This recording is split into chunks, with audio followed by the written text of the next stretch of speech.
Hello Fly Nation and welcome to the Freestyle Your Life podcast, the one and only podcast inspiring you to live your authentic greatness while teaching you that less is more. I'm your host, Anesta Zimmermann, and I'm on my mission to help you to be the hero you were meant to be and to live what you came for in life and in business. Remember, the quest we came here for is to discover our true nature, explore our potential and share it by living.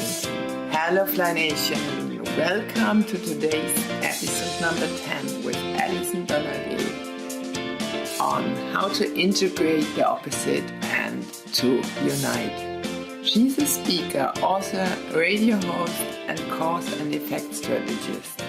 Be curious for her attempt to let people take an opportunity to think opposite, to suspend their belief, consider the opposite and proceed with perspective. Her desire for you is to live in a freedom state. This is hard to do in a world that tells us we are not enough and where is the value in playing the victim. As part of Domino Thinking, she offers the My Part course to help you understand how we all co-create our lives by acknowledging that we can boost our worthiness and step from victim state to freedom state. She helps us to unite. Let's jump right into it.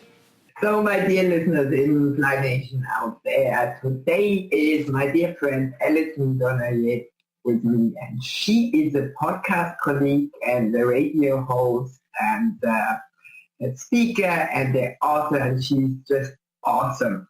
She founded the Domino Thinking, and she will tell us, of course, more about it. So the idea is everything has two sides, at least two sides, and to watch and see and think of the opposite side, right? So that's really brilliant idea, and you're working on that really deep down. And so after all, everything is one thing. So for example, I just had a discussion here with what is a good man, or what is a man, what is a woman, right? This was your post and your question on your Facebook profile, and I just had another look today. And well, I think after all, we are all one in the beginning, right? And then it turns out we become male or female, and then we still have the other part, right? So we both are women, of course, obviously, but we still have a masculine part, right? So I have, for example, a very strong masculine part. So I'm running my companies and my business here and everything. And I, for myself, have to watch out to not to tend too much into the masculine part, right? So I tend to, just be managing and everything, right? But I have to give my female heart and side. I think this. Okay, this. If I shake, then it scratches. Then I don't focus too much and don't lift that too much, and then I get lost of the reset and of the relaxing and enjoying part. And we are all, but we should come into balance with all. That's what I discovered is the main thing. So, but you're the expert, Alison. Please, you get much more work on that, and I just have the experience of my own life story. But let's go ahead. What? I just saw the question and the discussion on your site there. It was amazing, right? Yeah. I'm definitely not an expert on men and women, although I am getting smarter in that area. But I am an expert at asking people to think about what they think about.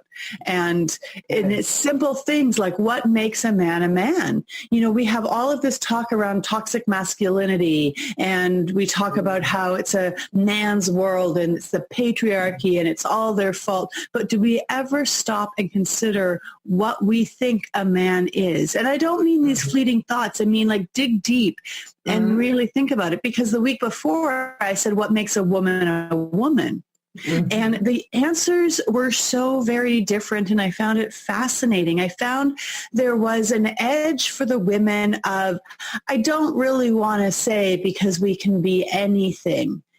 But with the men, it was like, men are this, this, this, and this.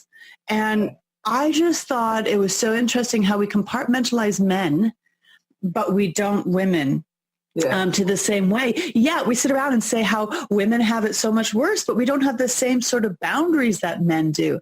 It's just, I find it all so fascinating, mostly because people don't even explore their own thoughts around the areas. Right, that in first place, and then there is, of course, a judging part inside, right? So what we think should be, rather than being authentic and just say, oh, well, obviously we have been both, and we are both, and we just have to sort of balance it and become authentic, meaning not to judge, right? So what I saw is some women, they didn't want to share their voice and their message on that, right? So why not? Why not? Well, I did have men that PM'd me privately and just said, I would love to comment on the woman post, but I just don't want to get beat up for my opinions. And they weren't even saying anything bad about women. They were talking about women like we talk about men, that the women are gentler, the gentler sex. Not saying we're weak, but then people assume that they're saying we're weak. And it's not that we are the weaker sex, but we, on that energy scale from masculine to feminine, we move around on it. And so you have the extreme ultra feminine, which is, it's sweet and it's caretaking and it's loving and it's full of hugs and it's all of that nurturing space when we're talking the positive side. Yeah, and the soft part. Yeah, and then the men, like the gentle part. And then the men, that masculine energy on the far side is that that strong, that protection, that, right? And then we often talk about, so that's the positive spectrum. On the negative spectrum, you have women like on that female end that are conniving, and men, you know, and then you have that toxic masculinity, but you can have toxic femininity too, but we don't talk about that. Right? We only talk about, it's okay to trash men. And when did that become okay? When did that become part of feminism?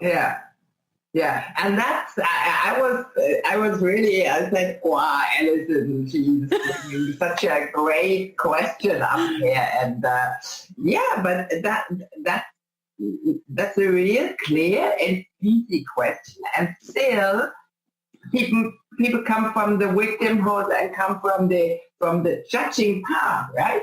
Well, there is a question on the profile from you, from my dear friend, and that's all. And I can comment, or if I don't want to comment, then I don't comment, right? But there is a question, and there is no need to judge or whatever. Just I can share my opinion on your question. That's all.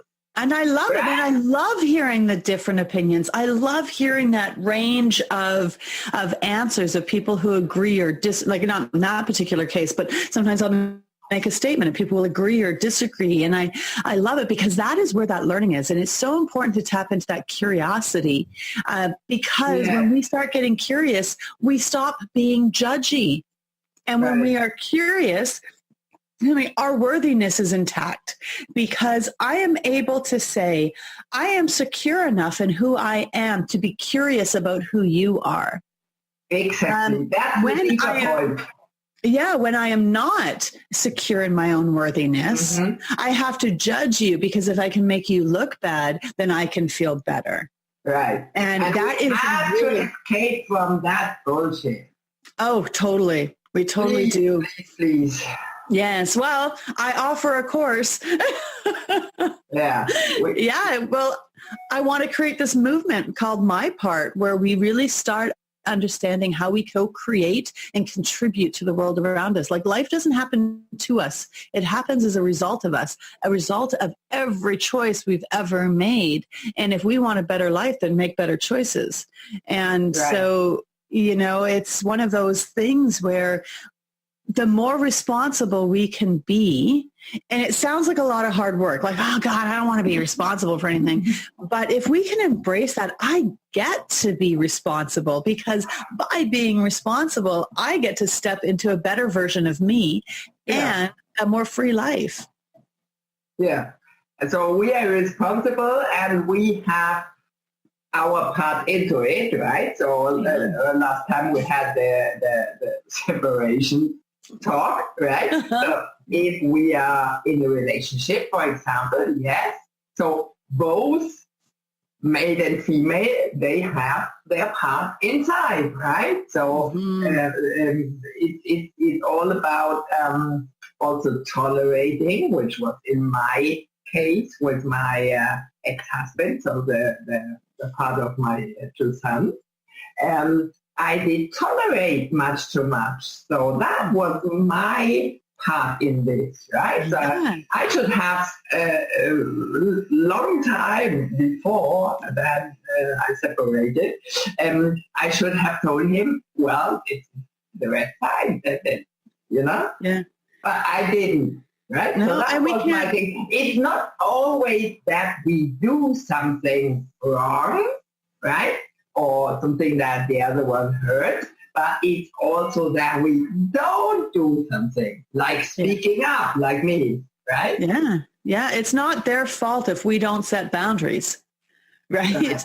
And I really, and even though I use the word fault, it's not, for me, it's really not about placing blame per se. It's because once we start placing blame, now we're back into judging, right? And so while I say it's not their fault, I think more of that fault in a general sort of sense without, because we are so quick to say, look what they did to me. It's all their fault. And it's not their fault. We co-create.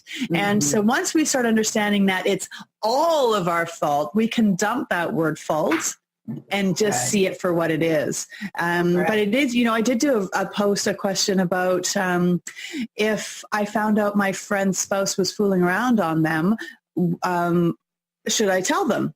Yeah. And it was interesting that across the board, everybody assumed, one, that it was a real scenario in my life. So I did get sometimes chastised about, well, why would you post it on Facebook? But the other thing I found so very interesting is everybody assumed it was a man stepping out on a woman and not a woman cheating on a man. And so it was so fascinating how we perceive things without even giving any thought to it. And I didn't even notice it until about, 10 posts in, and I was like, hang on, why isn't anybody thinking it's the other way around?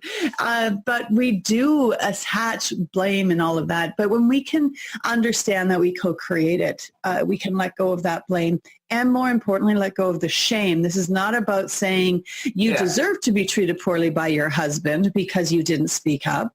You didn't deserve it. Nobody deserves that. However, it is also true that you didn't speak up, right? And it's important. That's just a statement of fact. It's not. It's not a judgment. And both is important, right? So not to speak up is essential as the other one who is punishing or whatever, right? So this. But it's interesting you bring out this example there, because I was in this situation before. So I I have a colleague from my studies with Jihad Baker, so I know him long as 1.5 years in our quantum leap trainership with her. Mm-hmm. We flew all over Europe to all the courses, right? So, and as I live nearby Frankfurt Airport, and he's living in the south of Germany, he came here to my house, and now we have his beautiful Porsche in my carport here, and then we took a taxi, or we went by one car over there to Blair Singer in Warsaw, wherever we've been, all over the place, in Rome, in Italy, in Spain, and everywhere. And well, I knew something about his girlfriend, and but I wasn't. It was clear, but I wasn't 100% sure, right? So, and I know her too, but of course he is much closer to me, right? Right. And he's wherever we've been, he was nice, but he never looked, not even at another woman, right? Being in London or wherever we have been there.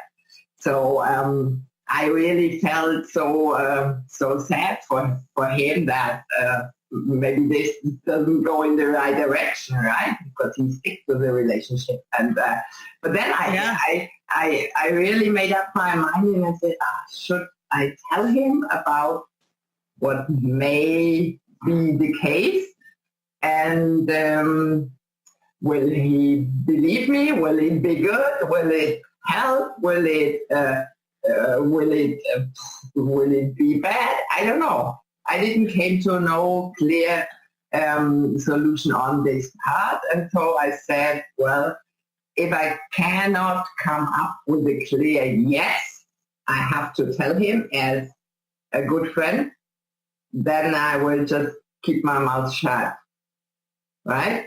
Mm-hmm. So that's what I did. Yeah, and I don't know if there's a right or a wrong answer. Like it's like everything, right? It's complicated. There is so little truth. It's mostly perspective. And so what I am finding is that people have all of their own agenda and their criteria of how they get involved, when they speak up, when they don't speak up. And I think the more clear we can become on how we process that sort of information, the easier it is for us to show up, the easier it is for us to know who we are. And when we know who we are, then we show up differently. But what would you do? I would tell them. I think our listeners out there, they got the question now, and so everybody knows some sort of story around that topic, right? Yeah, it is tough. Daily life, and they might be guessing, what should I do? Well, I don't know if anybody's in a position to tell them what to do, and I'm not entirely sure we should tell people what to do. Each situation is so unique. Like off the cuff, I would say yes, I would tell somebody if I knew their partner was fooling around, because I wouldn't want that deceit. I wouldn't want to feel betrayed by the people around me who knew and didn't tell me. But that doesn't mean my decision to tell them is the right decision. It's just my decision. And I could also be in a situation where I was like, oh, no, I am not getting involved with that for reasons A, B, C, and D. So I don't think anything is ever as clear cut as we may like it to be. And I do think we have to be careful when we get involved in people's lives, whether it's judging them, whether it's talking about their sexual preference, whether it's talking about whether their spouse is cheating, when it's talking about how they're parenting or how the relationship, like any of that stuff. It's like, how much right do we have to intrude in somebody else's life? And I think we have to think long and hard about that, about all things that we do, right? Right, totally agree. And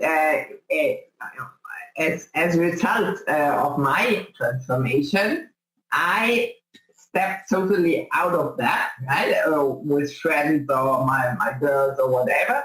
So I completely stopped judging and I concentrate on it, not to do it. And I hate it, right? Yeah. So nobody wants to get judged, just no. So. And but obviously most people do in just how they behave, and we should really quit that, right? So if I'm not asked for my opinion, right, I can have my opinion, but I don't necessarily have to throw it on everybody, right? So right.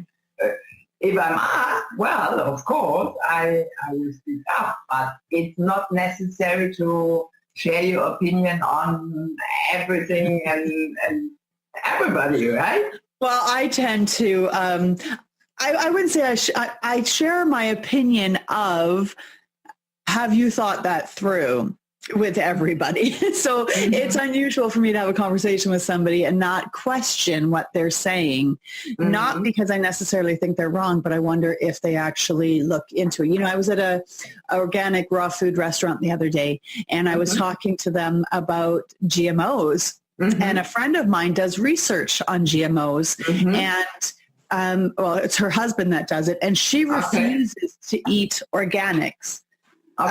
Because of the research that he has come up with about, and not just him, but when we talk about toxicity in plants and how plants give off a toxic whatever they give out, can actually make us very, very sick. And the plant is doing this to protect themselves. The pesticides stop the plants from giving off this toxic whatever. And so in some cases, the pesticide is safer for us than the toxicity the plant gives off. Yeah. And so I was talking to this woman about it, and we had the most fascinating conversation, because so often people will dismiss GMOs sleight of hand because it's just all bad. Well, nothing is all bad. And there's GMOs in almost everything, right? Yeah. And so I won't say to somebody, well, you're wrong. This is the truth because I said so. But I will interject when anybody is sort of teetering on that edge of not thinking things through. That's when I'm always picking up, like, think about that though. Like, have you really considered the other side? Because until we consider the other side, we can't truly know what we believe. So think it through and consider the other side, right? Oh, yeah. I always say think opposite. Suspend your belief, consider a different perspective so that you can proceed with some clarity.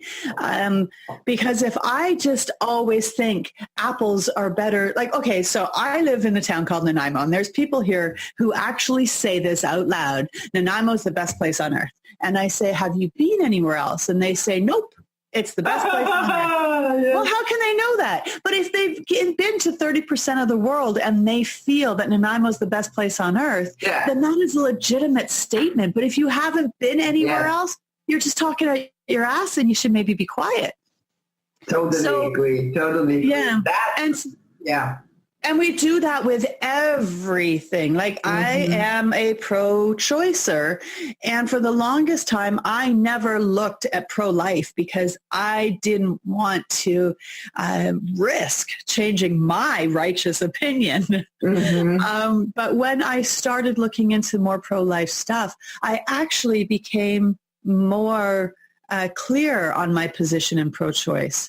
And so sometimes we can look at both sides of an equation and change our mind. And sometimes we can look at both sides of the equation and maintain our position.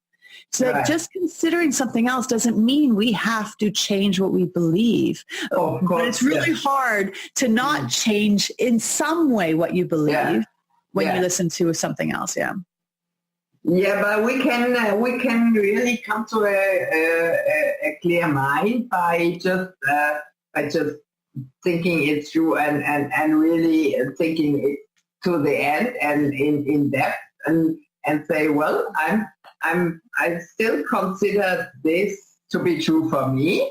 Yeah. Or we change our mind, right? Yeah. When we have other information, whatever. So, there might be something relevant in this GMO discussion there, right? Mm-hmm. So, but the question would be, what should we eat at all, right? So, surely junk food and all that part is not the best to do. And now we shouldn't eat much fish, right? Because the fish has the plastic inside and the mercury, and the mercury, and tuna is terrible, right? So, but so yummy. Yeah, but after all, we shouldn't do this and this and this and that. What should we do, right? Well, and we can end up in this paralysis by analysis where we can't leave our room because we're so worried that we're doing something wrong to somebody else or the environment or anything else. And yeah, okay, that is a potential eventuality. That's not what I'm advocating for. I'm advocating for just try to get information, understand that nothing is 100% true and nothing is 100% false. I shouldn't say nothing, very few things, like 2 + 2 is 4. Like that's a given. Until maybe in 20 years' time, we find out that maybe that's not quite right because after all, the world is not flat. So just because we're accepting something as a truth today doesn't mean it's a truth tomorrow. But it's moving in that general direction of trying to understand ourselves and others that I think is the most important part. And knowing that, and I say this all the time, everything is a double-edged sword. I don't care if we're talking the Me Too movement. I don't care if we're talking my part movement. There's going to be a double-edged sword to it. Like it's impossible to not have a negative and positive about every single thing. Marriage, there's good and bad. Children, good and bad. Religion, good and bad. Yeah, like everything.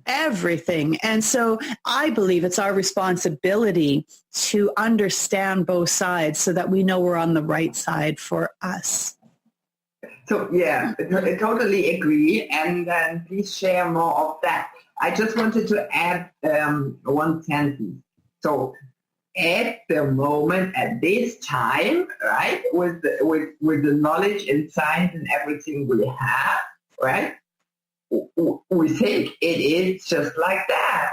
10 years from now, everything will be totally different, right? Yeah. So with all the toxins and the pollution and with the mobiles, right? So they have studies made up that in 5 to 10 years from now, there will be a real epidemic on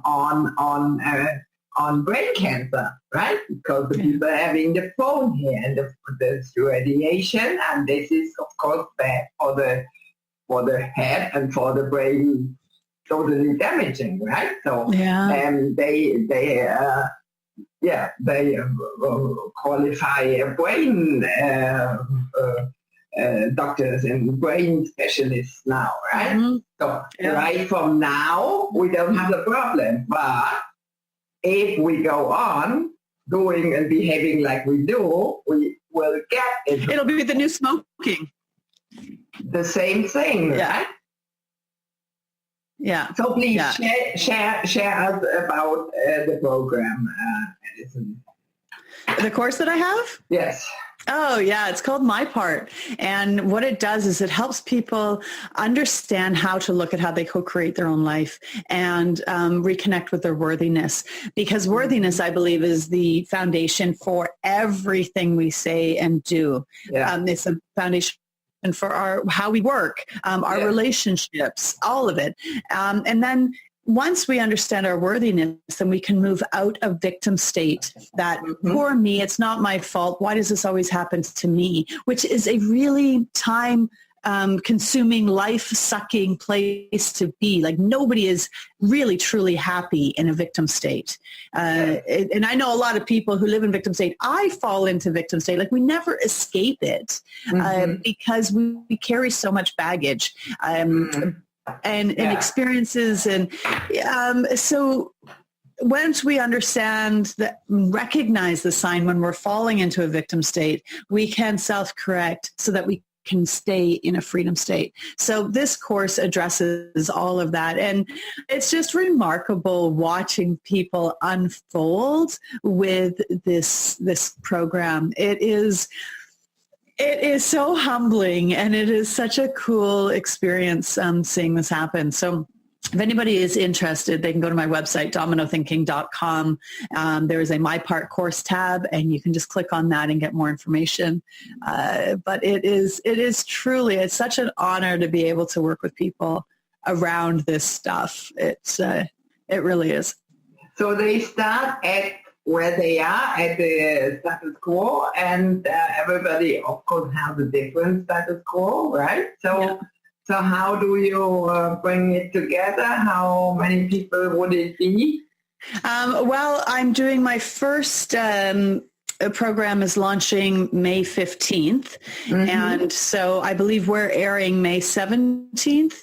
So if anybody's interested, we could still, if you wanted to get in on it, we could get in on it right away. Otherwise, we're doing just a rolling entry for it, and people can sign up whenever they want, and then they just join in where they're at, because everybody's going to be working on their own issues. So the principles are all the same, and they translate through to pretty much any situation. But our own experience of it is different, and so people can sign in and join up anytime. You don't have a fixed time you open enrollment and then close it again? No, the first one is launched on May 15th, and then after that, people can join in at any time. I was going to just do like an 8-week program and then another 8-week program, but then people were like, but I don't want to wait 8 weeks to sign up for the next one. And so, and there is something really powerful, I think, when you can enter into a process that some people are at different stages in, because then we can actually help each other and ruminate and talk it through. And I believe that the material that comes up often is way deeper than what happens if you just have a static cohort. Right. So that's sort of a monthly membership fee. No, it's an 8-week program. I don't want to have to keep you for life. I want you to be able to take this 8-week program and just run with it and do what you need to do and change your life. I don't want it to be something that's going to take you years and years and years to understand. It's a simple process. It's 7 steps. It's easy to follow. It's easy to implement. I don't like things that are complicated. Yeah, me too. Yeah. And what I found out is we need to simplify, right? So our life and business even more is so overwhelming already, right? So if we don't have a simple process we can follow, which is proven, which works, we are likely not to do the same, right? Yeah. That's just human. It is. I don't want to do anything that I have to what was I supposed to do? What are those 17 steps? I just want it to be simple. I'm feeling this. It's a trigger. When I feel this, I do this. And then it just all falls into place. It all starts connecting with each other. But I like that whole KISS philosophy, keep it simple. Yeah, I love it too. Because what I found out is, of course, you can have online programs or read something or be on a seminar for a weekend, and then you are in the energy there, right? But most people come back on Mondays and they go back to their work, and all the other stuff really sort of kills them, and they forget about it, right? So and they often have that conference hangover. There's those people who go to these conferences and then they share, and then after the fact they're like, whoa, why did I tell everybody that, right? There is this something sometimes that happens in some of these seminars that I think is tough, which is why I like these programs the way that I'm running them is it's a smaller group, it's a safe group, and it runs for a period of time. And so there is that safety net there while we're learning the process. Right. Mm-hmm. So do you want to just mention the 7 steps before we wrap up? Well, it's it is an organic experience, but really what it comes down to, there is 7 steps, but not like, if you do A, B, C, and D, you're going to get there. Like it's not, I've created other courses, which is like a 3-step course, and these are the 3 things, follow them, and it's easy, and those are easy to lay out. This is more about, you have to go through that first process to understand what the second step is in order to understand what the third step is. So I know that sounds really cryptic, and I'm not trying to make it that way at all. And it's a fluid thing. Like there are some steps that you keep going back and forth in between. And because it's a spiral, right? We feel like a victim, and then we start understanding how we're free of that and how we contributed, but then we go back to feeling a victim. And so it is a very circular back and forth, even though circular and back and forth are contradictions, but we do end up spiraling in a space there, and we have to work through it. So it's not as easy as just laying out those steps. I apologize. Oh, okay. So where could we look it up? Is there a special website, or should we go on Domino Thinking? DominoThinking.com. There's a tab on the left for the My Part course. And there's also a quiz on there that you can take to see if you identify more as a victim or more as a freedom state. Yeah. And I've been getting some really interesting responses from people going, whoa, I never even thought of that as being a thing. And so it's been good. So it is victim and freedom state. Yeah. Okay. And on Domino Thinking, I have to write this down so I can mention it in the show notes. No problem at all. Okay, so I will mention that, and the quiz also we already had this last time. So I already wrote it down here. DominoThinking.com/mypart. Right? I think it's /mypart course. I'd have to pull it up because I never quite know what the backslash is. I will check it. All right. It is /mypart-course. But it might just be easier if you go to Domino Thinking. There's a menu on the side. It's easy to find. Okay. Yeah. I didn't remember if there was a dash in there or not. It's the tech is not my part. we are equal in this part. Yes, the talking is my part. The tech is my assistant's part because she's fantastic. Yeah. I have my assistant too for that. So. Oh God, what would we do without them? Yeah. Tech is not. Tech and Texas. TNT, not for me. So taxes are laying over there because first bottle is over, and over Easter I have to do my taxes. So and taxes is not for me. But talking is so. Yeah, talking is great. Ruminating, having these conversations, pulling out ideas. I love it. Yeah. So we had a complete other talk than last time. Totally different. Totally different. Because you brought up the question here we started with, and last time we had a complete different thing. So both was great. So for today's discussion and talk, did we forget something? Should we add something? The only thing that I would like to sort of leave your listeners with is really acknowledging that they are miracles. We are all miracles. Yeah. And when we think about it, there's this little tiny sperm that finds this little tiny egg in a rather bizarre act, if you think about it. But it made you and it didn't make somebody else. There was 1,000 opportunities for it to be somebody else if that one sperm hadn't swam fast enough to be the first to hit the egg, right?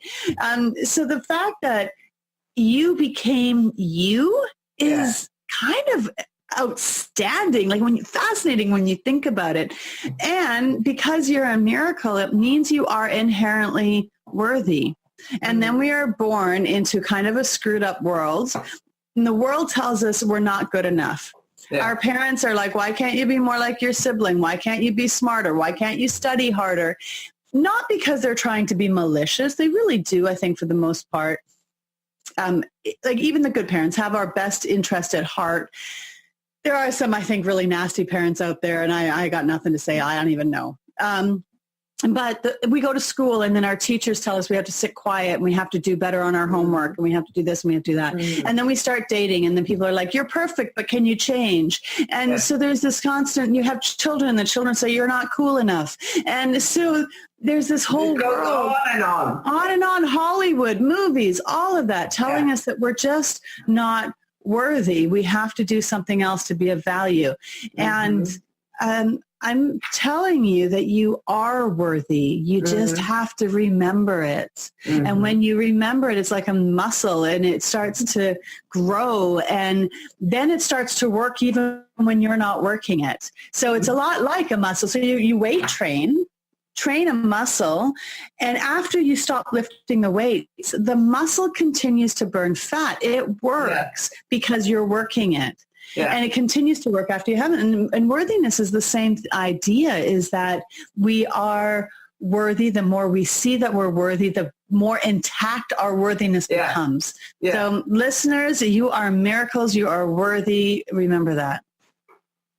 Thanks so much. That was a wonderful last word. So, I'm so glad you were here. I think we could really give some takeaways here on considering the opposite side of things and think things through and question what is really meant, right? So to step over this judging position. Well, if you don't question something, then what is the point of believing it? So thanks so much.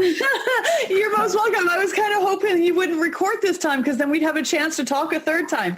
But no, I did this time. It is such a pleasure talking to you anytime. So thank you so much. Listeners, that was what we are laughing about just now. Is we had a lovely talk last time, I think 1 or 2 weeks ago.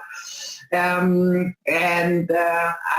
did record with that camera and that camera, but not with the Zoom camera, and the tone is just not that good for you to listen and have really fun to listen. And that's why we did the interview again today. And thanks so much for showing up twice. But it's so much fun. We just love each other. And it's just brilliant.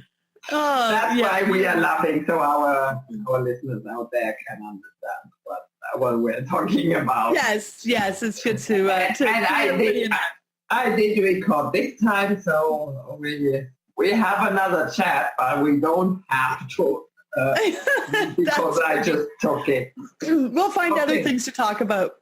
Okay, you stayed for a second, and okay, so Fly Nation, thanks for listening in, and we surely, both of us, we will talk again, not just now, but sooner or later, and you will hear Alison again, and I will mention everything in the show notes for you to look it up. So have a lovely day, and bye-bye. Fly Nation, thanks for listening in today to this awesome episode on the Fly Podcast number 10 with Alison Donaghey, the founder of Dominant Thinking. She revealed how we all co-create life and how you can step out from victim state into freedom state. You are a miracle and worth it. I'm sure Alison surprised you with her thoughts of considering the opposite. Feel free to share Alison Donaghey's inspiration on episode number 10 with your friends. Don't forget to subscribe to be sure to listen to Rachel Kaplan's episode number 11 airing on Thursday. She shows how essential healing your emotional wounds is for your overall health. Please rate and review either on freestyleyourlifepodcast.com or on your favorite podcast directory such as iTunes, Stitcher or Spotify. You can always find all links and recaps in the show notes description on freestyleyourlifepodcast.com. Have a great day and go for your dreams. Remember, Fly Nation, break free and fly. Talk to you on Thursday. Bye.